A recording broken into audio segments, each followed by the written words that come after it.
19 janvier, Matthieu, chapitre 12, verset 46 à chapitre 13, verset 23.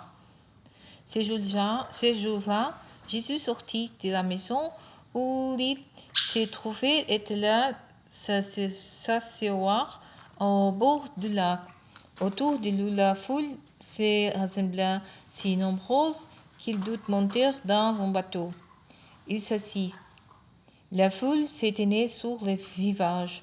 Il prit la parole et leur exposa bien des choses sous forme de paraboles. Il leur dit, un semeur sortit pour semer. Alors qu'il répandait sa semence, des grains tombèrent au bord du chemin. Les oiseaux vinrent et les mangèrent.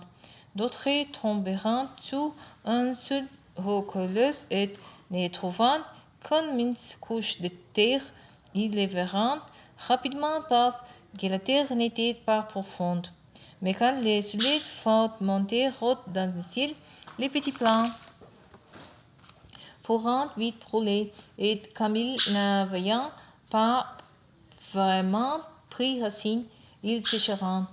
D'autres grains tombèrent parmi les ronces. Celles-ci grandirent et étouffèrent les jeunes pousses. D'autres grains, enfin, tombèrent sur la bonne terre et donnèrent du fruit avec un rendement de 100, 60 ou 30%. Celui qui a des oreilles, qu'il l'entende. Alors ses disciples s'approchèrent et lui demandèrent, pourquoi testes-tu des paraboles pour leur parler? Il leur répondit, vous avez-vous reçu le privilège de connaître les secrets du royaume des cieux, mais eux ne l'ont pas reçu. Car à celui qui a, on donnera encore jusqu'à ce qu'il soit dans l'abondance, mais à celui qui n'a pas, on ôtera même ce qu'il a. Voici pourquoi je me sers des paraboles pour leur parler. C'est que, bien qu'ils regardant, ils ne voyant pas, et bien qu'ils écoutant, ils n'entendant pas et ne comprenant pas. Pour s'accomplir cette prophétie d'Ésaïe. Vous aurez beau entendre, vous ne comprenez pas. Vous aurez beau voir de vos propres yeux, vous ne saisirez pas, car ce peuple est devenu insensible.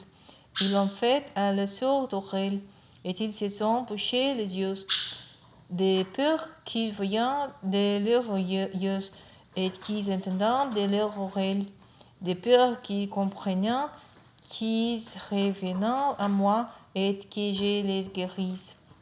Vous, au contraire, vous êtes heureux, vos yeux voyant et vos oreilles entendant. Vraiment, je vous le jure, beaucoup de prophètes et de justes ont désiré voir ce que vous voyez, mais ne l'ont pas vu. Ils ont désiré entendre ce que vous entendez, mais ne l'ont pas entendu. Vous donc, écoutez ce que signifie la parabole du semeur.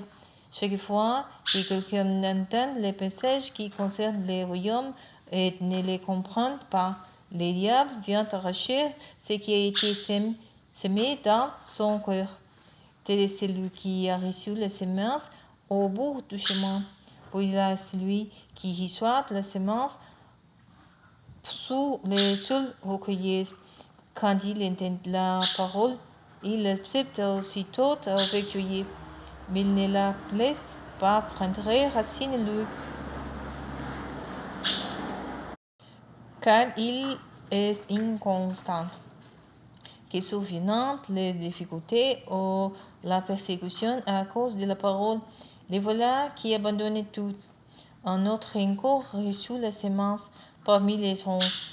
C'est celui qui écoutait la parole, mais en qui elle n'est portée pas de fruits, parce qu'il est étouffé par les soucis de ce monde et par l'attrait trompé des richesses. Un autre enfant a reçu la semence sur la bonne terre. C'est celui qui écoutait les paroles et les comprend. Alors il porte du fruit. Chez l'un, un grain en rapporte 100, chez un autre 60, chez un autre 30.